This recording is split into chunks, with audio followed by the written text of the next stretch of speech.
नमस्कार मेरे प्यारे प्यारे बच्चों का हार्दिक हार्दिक स्वागत, अभिनंदन, ढेरों प्यार, आशीर्वाद। आज मैं आपको एक ऐसी कहानी सुनाने जा रही हूँ जो वर्तमान युग में बिल्कुल सार्थक है।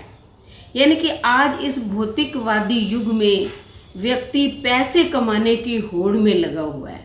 वो ये नहीं देख रहा है कि ये पैसा मैं ईमानदारी से कमा रहा हूँ या बेईमानी से। बस घर में पैसा आना चाहिए, बैंक बैलेंस बढ़ने चाहिए, सुख सुविधाएं होनी चाहिए, ये सोच रहा है।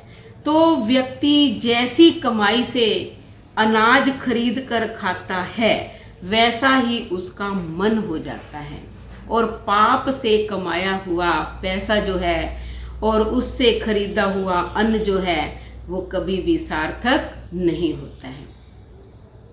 हमें हमेशा जो है ईमानदारी की कमाई करनी चाहिए। कोई बात नहीं, कम खा लो, ज़्यादा खाना कोई ज़रूरी है? ये ऐशो आराम, सुख सुविधाएं, ये कोई महत्व नहीं रखती हैं।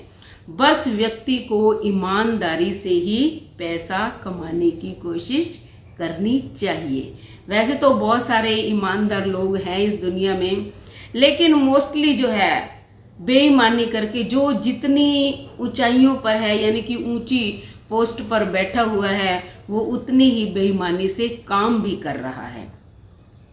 तो ऐसा हमें जो है नहीं करना चाहिए, क्योंकि ईमानदारी सबसे अच्छी नीति है। तो पाप से कमाए हुए अनाज का क्या प्रभाव होता है, ये मैं आपको एक छोटी सी कहानी के माध्यम से बता रही हूँ। एक बार क्या है, एक साधु था। वो नगर से बाहर अपनी एक कुटिया बनाकर रहता था। बहुत ही बुद्धिमान था, ज्ञानवान था। तो उसका यश जो है चारों तरफ फैलने लगा। तो वहाँ का एक राजा था, जब उसने सुना तो वो भी आ गया दर्शन करने के लिए, और उसे देखकर बहुत खुश हुआ और कहा कि मैंने आपको गुरु मान लिया है, अब आपको यहाँ कुटिया में रहने की कोई ज़रूरत नहीं है, आप जो है मेरे राजमहल में रहो। पहले तो वो साधु नहीं माना, लेकिन जब राजा ने बहुत जिद की तो वो चला गया। अब जो है उसके महल में रहने लगा साधु। 3 महीने जो है बीत गए। वहाँ राजा के घर का ही अनाज खाता था।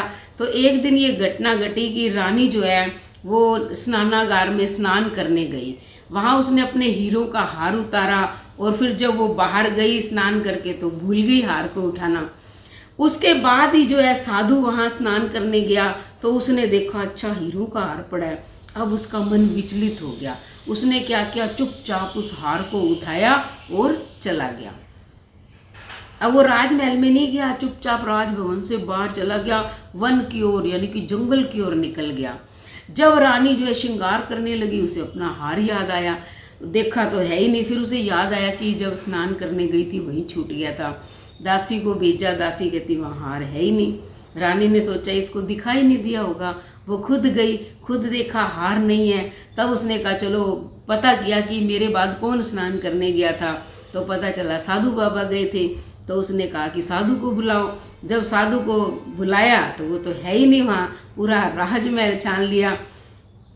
अब ये बात जो है राजा के पास पहुंच गई। तो राजा ने अपने सैनिकों को आदेश दिया, कहते कि जाओ ढूंढो साधु को, चाहे वो अपने नगर में मिले या नगर से बाहर मिले, लेकिन ढूंढ कर लाओ। अब सिपाही चारों तरफ ढूंढ रहे हैं, लेकिन साधु ने भी कोई कच्ची गोलियां थोड़ी खेली हुई थी। वो भी उस मार्ग से गया जहाँ कोई आता जाता ही नहीं था। अब जो है सारा दिन इधर उधर घूमता रहा, थक गया। जब देखा कि संध्याकालीन समय हो गया है तो वो ना बैठ गया एक पेड़ के नीचे थक के। अब उसको विश्वास हो गया कि अब जो है मुझे कोई पकड़ने यहाँ आने वाला नहीं है। लेकिन अब उसे भूख सताने लगी। अब खाए तो खाए क्या, इधर उधर ढूंढने लगा। जंगलों में क्या होते हैं, ये कंदमूल फल होते हैं। अब साधु को भूख लगी थी। उसने सामने देखा एक पेड़ पर थे कुछ लटके हुए फल, लेकिन वो क्या है, ऐसे फल थे जिससे पेट खराब हो जाए। अब भूख में उसको कुछ ध्यान नहीं। वो कहते हैं ना कि जब व्यक्ति को भूख सताती है फिर वो कुछ नहीं देखता, उसका विवेक सब खत्म हो जाता है। पहले वो पेट की अग्नि को शांत करता है। वो उसने फल तोड़कर खा लिए। अब जैसे ही खाए उसका पेट तो भर गया, लेकिन उसको लूज मोशन लग गई। अब बार बार बेचारा जाता रहा, जाए आए। पेट जो है उसका इतना खराब हुआ कि सारी रात उसको जो है यही काम करना पड़ा। जैसे ही सुबह हुई, क्योंकि जितना भी उसने खाया पिया था वो तो सब निकल गया, पेट बिल्कुल खाली है। अब उसने ना सोचा, कहता है कि मैं ये हार क्यों चुरा के लाया, कि मेरा मन जो है इस हार में कैसे लगा। मैं तो कभी चोरी करता ही नहीं था, मुझे तो कोई किसी चीज़ की लालसा ही नहीं थी, मैं तो वैरागी प्रवृत्ति का था। अब उसने सोचा कि ये राजा का जो मैंने अनाज खाया था ना 3 महीने तक, ये उसका प्रभाव है। क्योंकि राजाओं के पास जो पैसा होता है वो क्या, दुनिया का, लोगों का शोषण करके तो कमाया होता है। पहले राजा लोग कर लेते थे तो उससे इकट्ठा कर लेते थे, कुछ लोग देने में सक्षम होते थे, कुछ नहीं होते थे। आज भी हम लोग इनकम टैक्स भरते ही हैं। तो उधर जो है जब साधु का साधुपन लौट आया, तब जो है उसने कहा कि चलो राजा का हार लौटा कर आते हैं। अब जो है जैसे नगर में प्रवेश किया, सैनिकों ने उसे पकड़ लिया। तो उसने कहा मुझे पकड़ने की ज़रूरत नहीं है, मैं खुद ही आया हूँ, तुम मुझे पकड़ सकते थे क्या। कहते इसलिए रहने दो, मैं खुद राजा के पास जाता हूँ। राजा के पास गया और कहता ये लो आपका हार। तो राजा ने कहा कि तुम खुद आए हो। उसने कहा हाँ मैं खुद आया हूँ।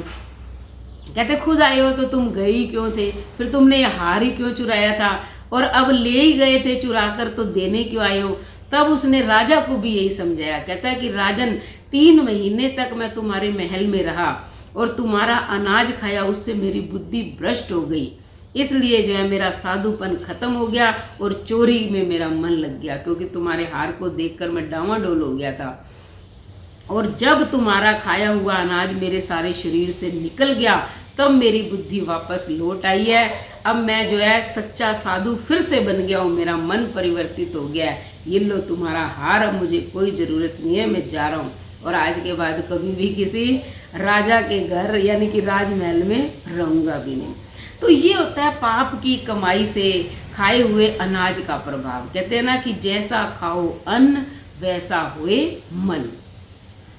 ऐसी छोटी सी कहानी मैंने पाप की कमाई वाली एक और भी कहानी में स्वस्थ कौन मेरे चैनल पर लगाई हुई है, मैंने उसमें भी सुनाई हुई है। तो पाप जो करके हम कमाते हैं, दूसरों का शोषण करके बेईमानी से, तो ये फलीभूत नहीं होता है। ऐसी मैं आपको छोटी सी बताती हूँ बिल्कुल शॉर्ट में, कि जब भीष्म पितामह जो है वानों की शैया पर लेटे हुए थे, युधिष्ठिर उनके पास खड़े थे और वो उन्हें उपदेश दे रहे थे धर्म का। तब वहीं जो है द्रौपदी ने आकर कहा, कहती पितामह आज तो आप बड़ा ज्ञान का उपदेश दे रहे हो, धर्म की बातें बता रहे हो। कहती उस दिन आपका ज्ञान और धर्म कहाँ गया था, जब वो दुष्ट दुशासन जो है मेरा चीर हरण कर रहा था। मैं रोती रही, चिल्लाती रही, किसी ने नहीं मेरी सुनी, और आप तो बुत बने हुए वहाँ बैठे हुए थे। तब भीष्म पिता ने भी यही उत्तर दिया कि बेटा पहले जो है मैं दुर्योधन का अन्न खाता था, क्योंकि वो दुष्ट है, दुष्ट की कमाई का पैसा था उसके पास।